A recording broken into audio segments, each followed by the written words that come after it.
Oke, jadi teman-teman, hari ini kita kedatangan seorang tamu spesial guest star, yang mana teman saya ini adalah seorang mahasiswa yang di mana mungkin boleh memperkenalkan dirinya terlebih dahulu. Teman-teman, kenalin, nama aku Farid Andi Muhammad Farid Fauzan Bate, temennya Rivaldo waktu SMP di SMP Negeri 4 Tampone. Sekarang aku lagi sekolah di Sakarya University di Turki. Kalau teman-teman tahu Istanbul, kota aku tinggal itu sekitar 2 jam perjalanan darat dari Istanbul. Dan sekarang aku kuliah di jurusan Ilmu Politik dan Administrasi Publik, Fakultas Ilmu Politik. Oke, ya mantap sekali ya teman-teman. Jadi Farid ini kuliah di Sakarya University, tapi dia kuliahnya bukan self-care, tetapi dia mendapatkan beasiswa dari Turki Bursary ya? Ya benar, Turki Bursary Scholarship. Oke, Farid, mungkin kali ini kita kan sedikit membahas tentang kehidupannya Farid di Turki. Nah, ini ada beberapa list pertanyaan yang saya sudah kumpul dari Instagram. Nah, mungkin sebelum kita lanjut ke Q&A-nya, nah, saya mau bertanya dulu bro, gimana kabarnya bro di Turki? Alhamdulillah sejauh ini sehat dan semoga sehat terus. Sekarang Turki juga berbicara soal masalah corona memang masih dalam tahap yang sulit juga gitu. Angka kasus harian juga sangat tinggi, kemudian masih banyak aturan-aturan yang diberlakukan. Jadi baru beberapa hari yang lalu ada aturan yang baru bahwa kalau orang-orang yang mau datang ke Turki itu diwajibkan untuk menyertakan bukti PCR, di mana sebelumnya tidak ada aturan seperti ini.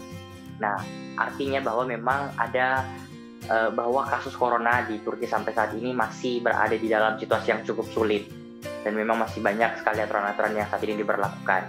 Sekolah-sekolah masih online semuanya, pembatasan jam malam, kemudian pembatasan di akhir pekan dan sebagainya masih diterapkan sampai sekarang. Tapi alhamdulillah keadaan saya sejauh ini, keadaan aku masih alhamdulillah sehat, dan semoga akan terus sehat sampai waktu yang lama. Semoga kita semua bisa melewati pandemi ini dengan keadaan yang sehat walafiat. Amin. Oke. Ya, mungkin untuk mengefisienkan waktu ya, kita mungkin masuk ke sesi Q&A-nya. Yang pertama, pertanyaan dari @shifa_RT. Kak, pernah nggak ngalamin culture shock selama kakak kuliah di Turki? Oke. Jadi sebenarnya kalau kita ngobrolin soal culture shock ini pasti sebenarnya ada. Jangankan kita berpindah dari satu negara ke negara lain, kita berpindah dari satu kabupaten ke kabupaten lain saja kita bisa culture shock. Kita pindah dari satu rumah ke rumah yang lain, itu kita bisa culture shock. Kita pindah tempat aja dikit kita bisa culture shock. Karena memang culture shock didefinisikan sebagai bentuk di mana kita kaget atas kebudayaan yang saat ini ada di hadapan kita. Ketika misalnya pernahkah saya mengalami culture shock atau sebagainya, itu ya pasti pernah. Jadi ketika awal-awal kan, apalagi secara geografis dulu nih, secara geografis Indonesia dan Turki adalah dua negara yang letaknya sangat jauh. Kita berada di bagian Asia Tenggara, sementara Turki adalah negara yang terletak di perbatasan antara Asia dan Eropa.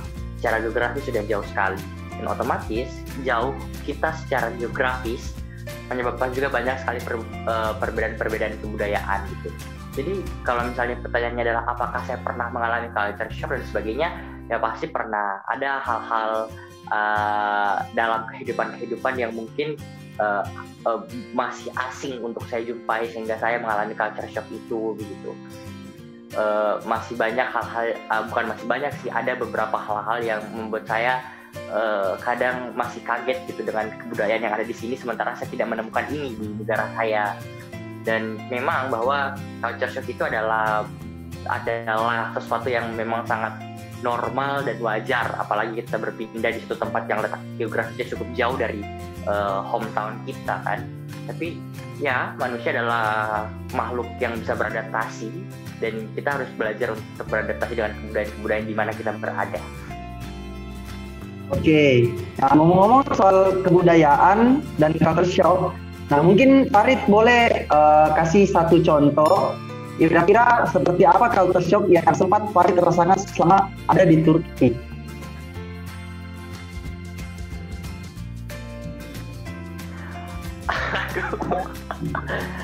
Apa ya? Pertama kali itu apa ya? Agak kaget waktu lihat ada orang ciuman di kampus. Ya sebenarnya itu hal yang biasa aja sih maksudnya.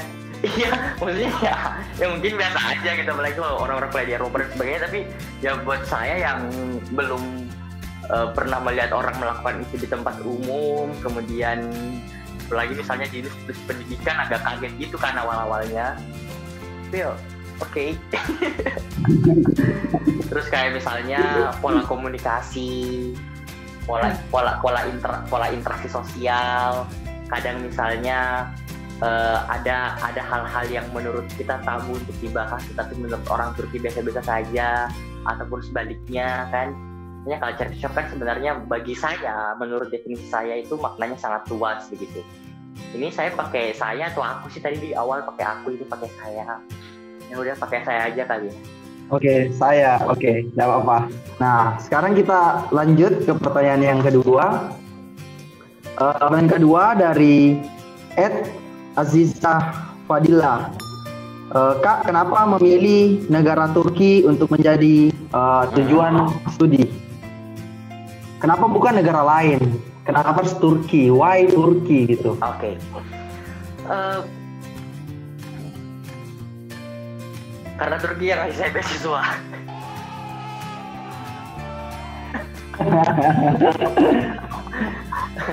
Tapi kan Kak, banyak beasiswa, mungkin ada Monbusho, kita tahu di Jepang, di Korea ada KGSP, ada ya dan lain-lain. Tapi why Turki gitu? Oke. Kenapa ya? Pertama adalah saya memang cukup tertarik dengan Turki karena secara kebudayaan negara ini sangat kaya. Mengingat bahwa secara geografis letaknya di antara Asia dan Eropa, kemudian Turki dikenal sebagai jembatan antara peradaban timur dan peradaban barat. Tentunya ada banyak sekali budaya-budaya menarik yang bisa untuk dinikmati ketika kita menempuh pendidikan di sini. Kemudian saya juga melakukan riset, membaca artikel tentang pendidikan di Turki dan sebagainya. Saya memilih Turki karena memang saya tertarik juga untuk melihat dan bersentuhan langsung dengan kebudayaan negara ini begitu. Dan kebetulan ada beasiswa, kemudian saya mendaftar, ternyata diberikan beasiswa oleh Kementerian Kebudayaan dan Pariwisata Republik Turki. Dan so that's why I choose this country, karena selain Turki adalah negara yang menawarkan kekayaan budaya, menawarkan destinasi wisata, menawarkan fasilitas pendidikan, menawarkan beasiswa kepada saya. Itulah kemudian kenapa saya akhirnya memilih untuk melanjutkan pendidikan di sini. Oke, ya jadi Turki menawarkan banyak sekali hal-hal yang menarik untuk dikunjungi. Jadi selain karena interest, ya karena ada opportunity. Jadi opportunity plus interest, ya itulah alasan kenapa Farid kuliah di Turki. That's it. Oke. Karena ada interest dan ada opportunity. Oke, ya. Bicara soal opportunity. Oke, bicara soal opportunity. Nah, di sini kan tadi kita bicara soal opportunity. Nah, opportunity ini mungkin Farid boleh jelaskan mungkin terkait dengan seleksi beasiswanya. Nah, apakah seleksi beasiswanya ini mengujikan semua mata pelajaran ataukah hanya mata pelajaran tertentu ataukah pokoknya sistem seleksi apa yang diberikan oleh beasiswa ini dan kenapa Farid punya opportunity yang kita bicarakan tadi? Oke, ya mungkin bisa diceritakan sedikit pengalamannya saat apply beasiswa Bisler ini.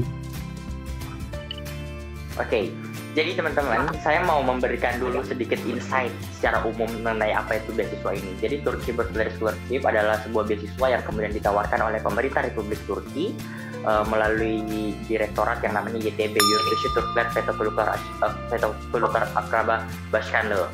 Jadi sebuah lembaga atau badan direktorat yang mengatur tentang diaspora Turki dan juga menyediakan soal beasiswa ini kepada pelajar internasional dari seluruh dunia untuk menempuh pendidikan di Turki. Ada 2 tahap dalam proses seleksinya. Yang pertama adalah seleksi administrasi, yang kedua adalah seleksi wawancara. Pada tahap seleksi administrasi, teman-teman akan disyaratkan untuk mengakukan berbagai jenis dokumen seperti transkrip nilai, surat keterangan lulus, motivation letter atau esai, kemudian surat rekomendasi, kemudian sertifikat atau piagam penghargaan, kemudian catatan aktivitas sosial dan sebagainya. Jadi di tahap seleksi administrasi ini teman-teman akan mensubmit beberapa berkas, mensubmit tulisan teman-teman, mensubmit catatan-catatan prestasi teman-teman, kemudian aktivitas sosial yang pernah teman-teman lakukan dan sebagainya. Setelah melalui proses seleksi administrasi, kurang lebih 3 bulan akan ada pengumuman bagi peserta-peserta yang lolos ke tahap wawancara. Nah, kemarin saya diwawancarai oleh 3 orang yang langsung dari Turki, 3 orang Turki langsung diwawancarai di kampus UI di Salemba. Kemudian di dalam proses wawancara itu kita menjelaskan dan memaparkan tentang banyak hal, motivasi kita kuliah di sini, kenapa kita memilih jurusan ini, kenapa kita memilih Turki, bagaimana future plan kita atau rencana masa depan kita dan beberapa hal-hal lain. Kemudian di proses wawancara ini sebelumnya kita juga ada quantitative exam, ada tes pengetahuan kuantitatif 12 nomor 30 menit. Pilihan ganda tapi dijelaskan caranya bagaimana, semua jurusan begitu. Jadi saya mengambil jurusan ilmu politik, tetapi semua dari kita, baik di kalian jurusan sosial ataupun jurusan saintek, jurusan sosial atau saintek, itu semuanya dipersyaratkan untuk mengikuti quantitative exam kemarin.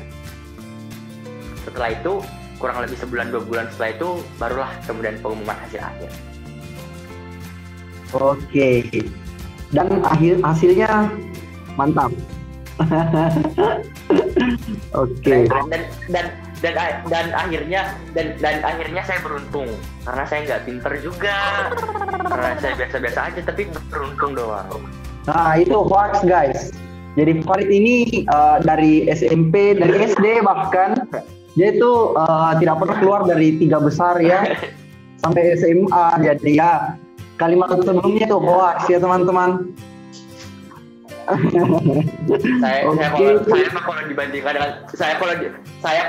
Saya kalau dibandingkan dengan peserta timnas mah nggak ada apa-apanya. Beruntung. Padahal sendirinya keren guys. Dia pernah ikut Aumun guys. Jadi Farid ini pernah ikut, kalau nggak salah Aumun, kalau bukan Mun, Aumun di mana? Di Filipina ya, di Thailand. Nah di Thailand. Tapi guys, kalian tahu nggak?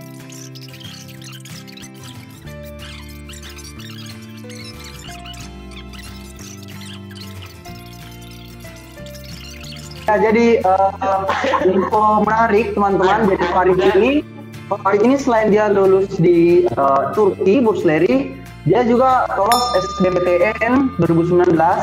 Kalau nggak salah di Unpad, ya di Unpad Administrasi Negara. Prodinya ilmu administrasi negara kalau nggak salah. Nah, itu benar-benar luar biasa teman-teman, karena dia sudah ilmu politik. Oke, ilmu politik. Luar biasa karena dia punya 2 change begitu, punya 2 opportunity untuk study. Ke pertanyaan selanjutnya, jadi ada pertanyaan dari doa selamat dunia akhirat. Oke. Pertanyaannya, bagaimana cara survive di Turki? Bagaimana cara Farid bisa survive di Turki mengingat Farid tadi culture shock dan jauh dari keluarga? Nah, bagaimana kalau misalnya Farid sakit atau mungkin ada homesick dan lain sebagainya? Bagaimana cara Farid untuk survive, untuk mengatasi hal tersebut? Iya. Jadi sebenarnya survive adalah hal yang tidak mudah, tetapi survive lah yang membuat manusia seperti kita yang membuat Homo sapiens itu bertahan hingga hari ini. Ini bukan hanya di Turki ya, tapi dimanapun. Bagaimana cara agar kita survive adalah pertama kita harus belajar untuk bisa membaca situasi dan membaca keadaan dengan cermat.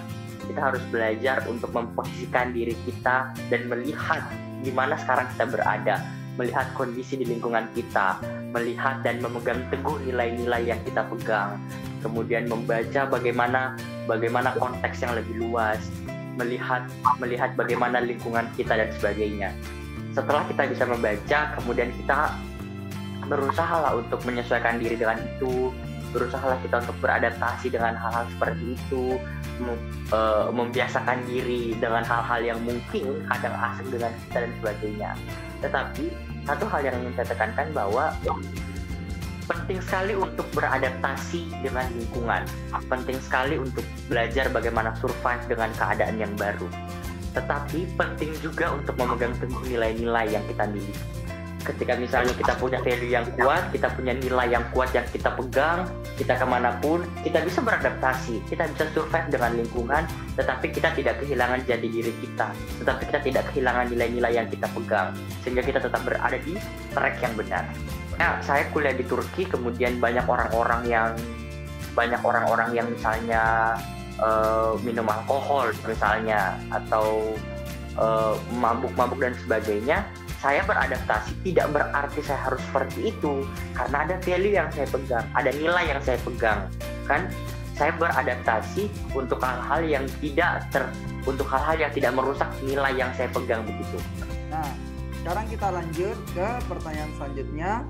Farid boleh jelaskan sedikit tentang reward yang diberikan oleh Turki Bursleri ini. Jadi berapa tiap bulan tuition fee yang diberikan oleh beasiswa ini, dan menurut Farid apakah itu cukup untuk survive di Turki, atau itu kurang sehingga Farid harus part time, atau bagaimana? Oke. Kalau misalnya benefit beasiswanya kan karena ini sifatnya full scholarship, jadi mencakup hampir semuanya. Tuition fee, kemudian dibayarkan langsung ke kampus, kemudian akomodasi, makan 2 kali sehari di asrama, kemudian apalagi ya, makan 2 kali sehari di asrama, terus uang saku, asuransi kesehatan, tiket pulang pergi, dan uang jajan begitu. Uang jajannya itu kita dikasih, atau istilahnya stipend money, kita dikasih sekarang 800 lira per bulan. Dan kalau menurut saya itu cukup saja begitu. Bahkan kalau misalnya kita bisa berhemat, kita bisa nabung. Kecuali kalau teman-teman mau kuliah di sini terus foya-foya setiap hari, ya nggak cukup. Ya oke. Kemudian selanjutnya Farid, saya penasaran, ini pertanyaan dari saya penasaran dengan about social life di Turki. Apakah social life di Turki itu hampir sama saja di Indonesia? Maksudnya social life yang terbuka, yang ramah, yang betul-betul orang-orangnya itu mudah untuk diajak berteman, ataukah orang-orang di Turki itu social life-nya dia tertutup? Jadi sebenarnya gini loh bro, kalau misalnya kita ngobrolin soal social life itu secara umum nih, kalau saya melihat orang Turki dengan pengalaman saya dan saya berteman, misalnya waktu di asrama kan saya sekamar sama orang Turki semua. Dan saya melihat mereka cukup terbuka juga gitu, cukup ramah.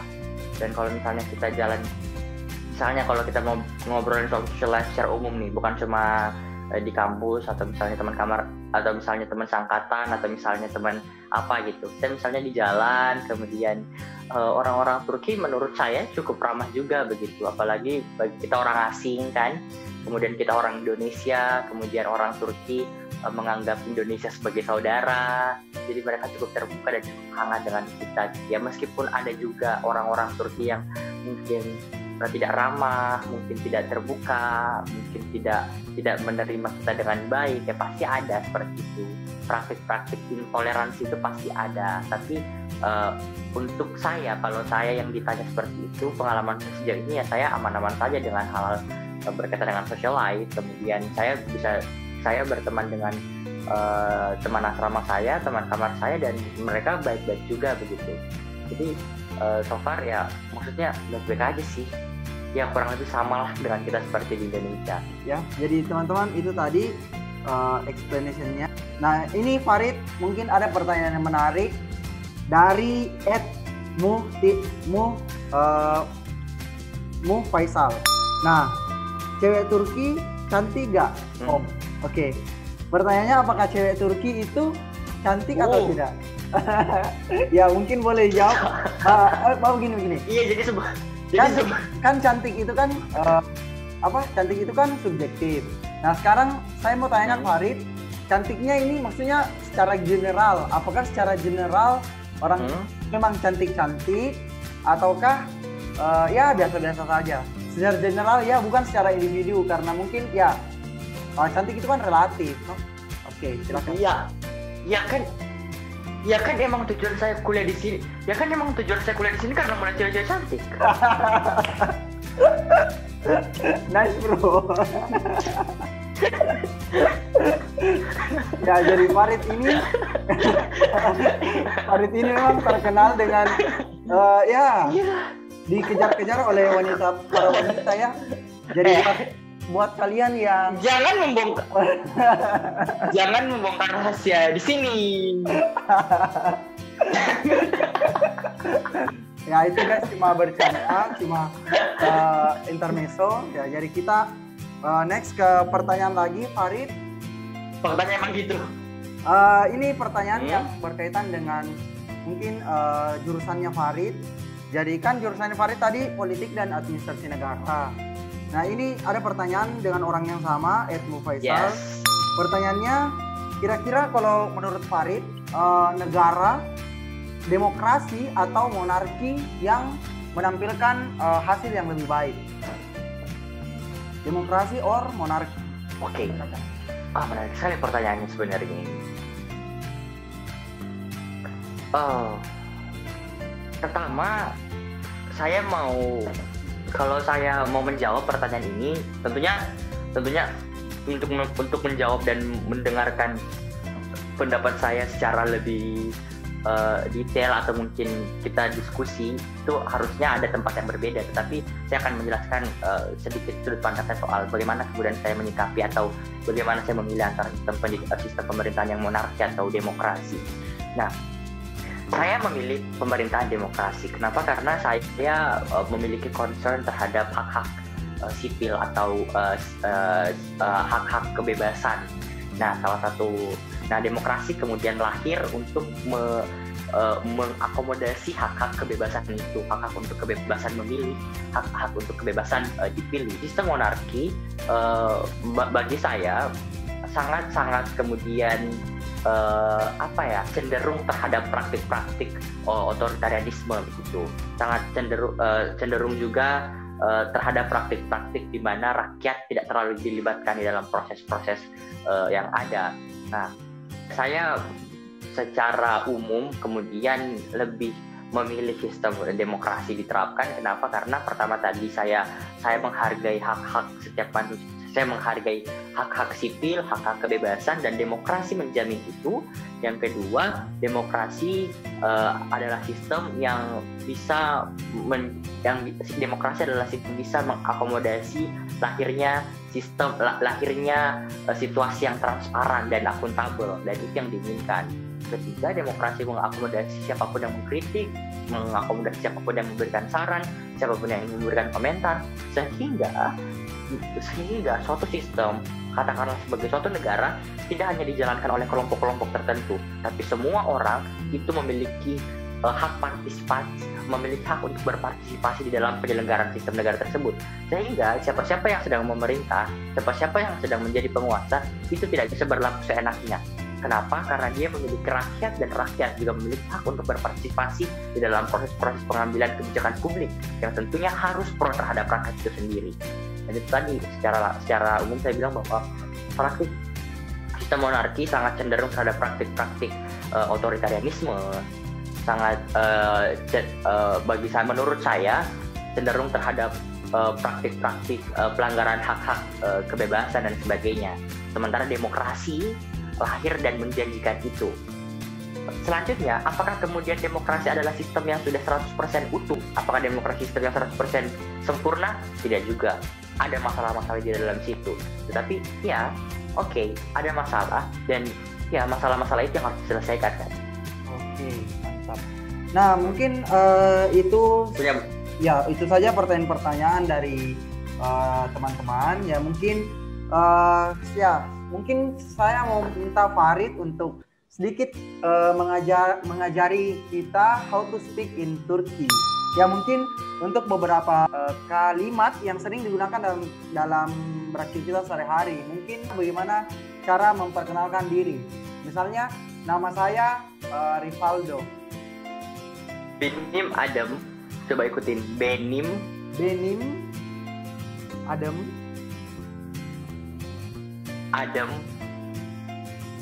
Rivaldo. Benim Adam Rivaldo. Bahasa Turki itu berbeda di kita, bukan cuma kata doang gitu. Bahasa Turki dan bahasa Indonesia secara gramatikal itu memang berbeda sekali. Saya sering ceritain ke teman-teman, kalau misalnya kita di bahasa Indonesia atau bahasa Inggris terbiasa dengan pola subjek, predikat, objek, keterangan gitu. Jadi SPOK. Kalau di bahasa Turki keterangannya di awal, jadi subjek dan keterangan.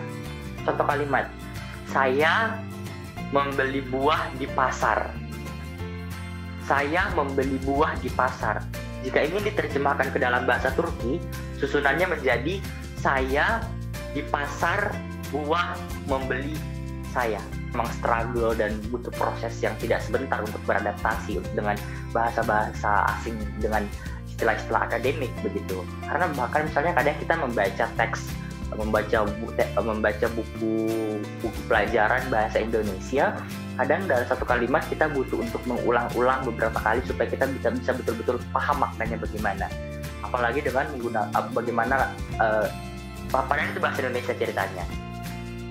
Apalagi atau bagaimana jika dengan bahasa asing begitu, bahasa yang kita masih baru belajar dengan menggunakan istilah dunia kan, kita dengerin dosen kuliah kita pakai bahasa Turki dan sebagainya, itu memang kita memang struggling di situ, kita memang tertantang